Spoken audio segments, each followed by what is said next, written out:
mercredi 21 septembre 2022. Bienvenue sur le plateau du Massalia Trotters Mag.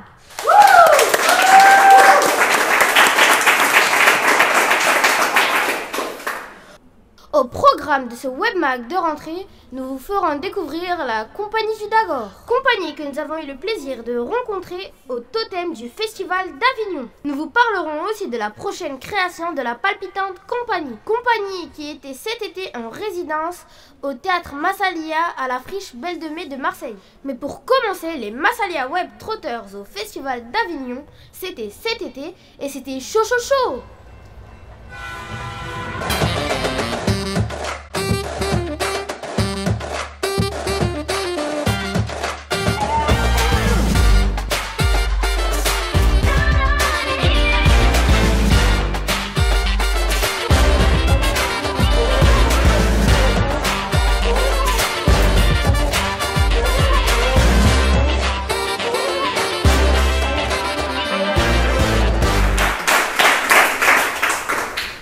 Au Festival d'Avignon, nous avons eu le plaisir de rencontrer l'équipe artistique de la Compagnie du Dagor. Des gens charmants, n'est-ce pas Racha? Oui, tout à fait. Ces gens charmants nous ont présenté leur spectacle intitulé La tête ailleurs, de l'auteur Gwendoline Soublin.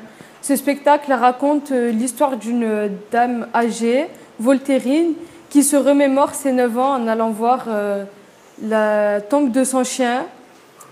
Et ça lui rappelle des souvenirs, notamment avec sa mère, Soledad, et son chien Boris. Et tout ça sans décor et dans la simplicité. Et surtout, ça se passe dans un espace trifrontal.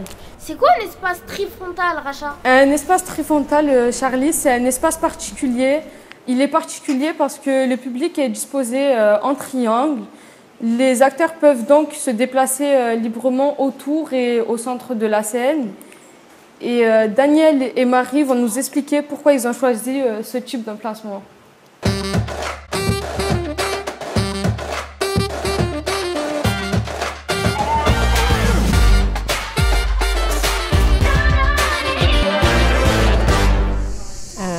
C'était un vrai choix en fait d'être au plus près, déjà avec l'idée de ne pas avoir de décor, pas avoir de lumière et de faire vraiment un truc qui repose sur les comédiennes et leur présence et le texte, un truc vraiment en fait revenir à la base de la base et on se disait vu qu'on n'a pas de scéno, qu'est-ce qu'on pourrait faire pour que ce soit aussi une expérience intéressante pour le public, que ce soit un autre rapport et qu'on nous on soit à la fois spectateur mais témoin et presque un peu acteur parce que à plein de moments on peut devenir la foule de manifestants, on peut devenir les élèves aussi, on se sent inclus dans la classe. J'avais envie que les gens se sentent inclus. Alors après c'est vrai que c'est une réelle proximité mais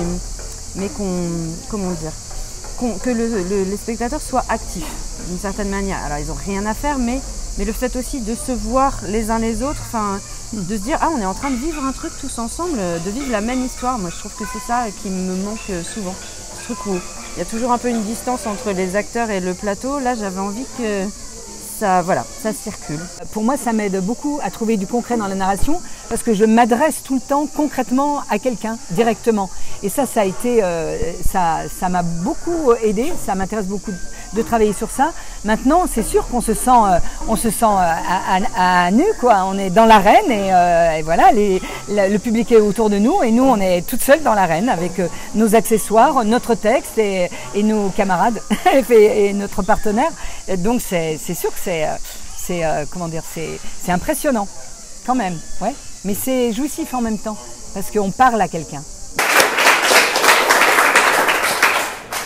La tête ailleurs par la Compagnie du Dagor, un spectacle à partir de 9 ans à découvrir au Théâtre Massalia du 2 au 4 mars 2023. À noter que vous pouvez retrouver la totalité de l'interview de Marie Blondel et Daniel Klein sur la chaîne YouTube des Massalia Web Trotters.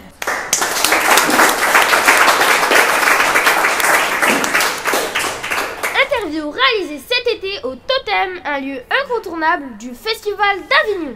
N'est-ce pas Sarah? Alors oui, le Totem est un lieu bien particulier car il s'agit d'une scène conventionnée art, enfance, jeunesse que nous vous proposons de découvrir en compagnie de Lucie Daclin qui s'occupe des relations avec le public au Totem.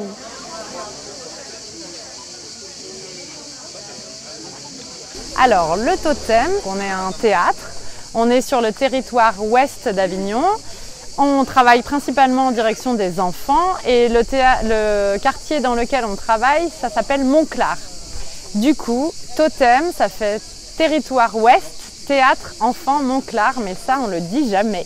Cette année, c'est notre 40e anniversaire du festival. Le Totem, c'est un lieu un petit peu particulier parce qu'on est un théâtre sans théâtre. On est dans un lieu municipal qui est ici, la Maison pour tous Montclar, qu'on transforme à chaque fois qu'on a un spectacle durant l'année en salle de théâtre. On a une programmation de spectacles jeune public, des spectacles, on va dire, environ 2 par mois pour des âges différents, de la toute petite enfance dès 1 an, grosso modo, jusqu'aux adolescents.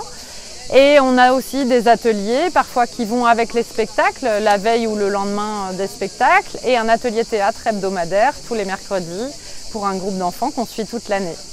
Et pendant le festival, des spectacles aussi, des ateliers de pratique artistique, ça c'est nouveau cette année, pour aussi pratiquer. Et puis on a un stage théâtre et avant le festival, on demande à tous les centres de loisirs avec qui on travaille de nous aider à créer la magnifique décoration que vous voyez ici. On accueille aussi en résidence des compagnies, donc pour les accompagner sur la création de leurs futurs spectacles. Et les compagnies sont souvent en demande de rencontrer des enfants, soit pour tester leur spectacle, soit pour les questionner sur les thématiques des spectacles à venir. Donc on les met en lien et on teste les spectacles avec des sorties de résidence. On aime bien échanger notamment sur nos pratiques professionnelles et le Théâtre Massalia a mis en place avec un réseau d'éducatrices jeunes enfants, un réseau art et petite enfance. Et du coup on est en lien sur les réflexions de l'accueil du tout petit sur des spectacles pour la petite enfance. Bonne saison prochaine!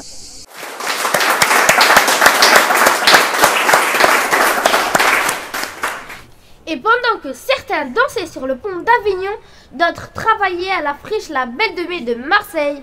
N'est-ce pas, Mila? Oui, tout à fait, Charlie. C'était le cas de la palpitante compagnie qui fabriquait leur nouveau spectacle en résidence, L'Heure des Ombres. Ce palpitant spectacle est inspiré de la mythologie et d'œuvres littéraires sur les géants comme Gargantua ou Gulliver. Mais laissons la metteuse en scène nous en parler. Jessie Kaya, bonjour.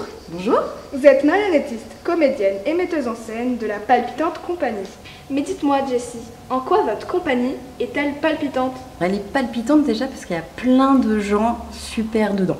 Voilà, plein d'artistes, des gens qui la composent et qui en font un vivier comme ça, qui bouge et qui est sensible en fait. Donc déjà, ça c'est déjà très palpitant. Et aussi parce que on a toujours plein de projets dans la tête. Pendant votre résidence au Théâtre Massalia, vous travaillez sur la nouvelle création de la palpitante compagnie, intitulée L'Heure des Ombres. Ça parle de quoi ce spectacle, Jessie? Ça parle de l'histoire d'une petite fille qui s'appelle Lucie et qui a grandi, qui est devenue adulte. Et lorsqu'elle est devenue adulte, elle a eu envie de revenir sur un endroit de son enfance qui l'a marquée, parce qu'elle a perdu un petit bout de sa propre histoire. Voilà. Et donc nous, pendant 1 heure, on va raconter aux spectateurs ce qui s'est passé dans sa vie en fait, entre ses 7 ans et ses 46 ans. Ce spectacle bénéficie d'une résidence organisée par le Théâtre Massalia à la salle CEITA de la friche de la Belle de Mai. À quoi ça sert une résidence, Jessie? Déjà, la compagnie, on en a parlé tout à l'heure, il y a plein de gens dedans pour ce spectacle. Ils habitent tous à un endroit différent. Et nous, on a besoin de salles, de théâtre pour répéter le spectacle. On ne peut pas le répéter dans un salon.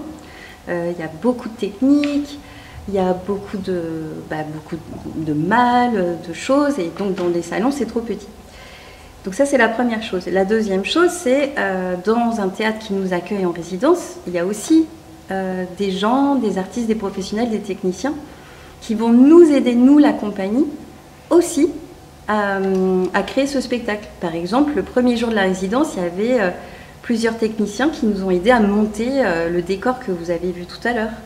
Et puis, il y a aussi le soutien, ce qu'on appelle le soutien.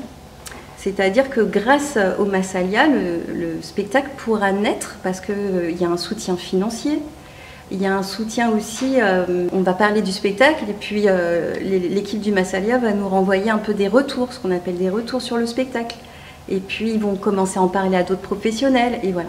Donc voilà, c'est vraiment très important. On ne peut pas faire un spectacle tout seul dans son coin, comme on ne peut pas faire un spectacle tout seul sans le public par exemple. Donc c'est en ça que ça sert les résidences. Merci Jessie pour toutes ces précisions. C'était Jojo à la salle Seita pour les Massalia Trotters Mag. Le Massalia Trotters Mag, c'est fini pour aujourd'hui. Merci de l'avoir suivi. C'était Charlie en direct légèrement différé de la friche La Belle de Mai pour les Massalia Web Trotters.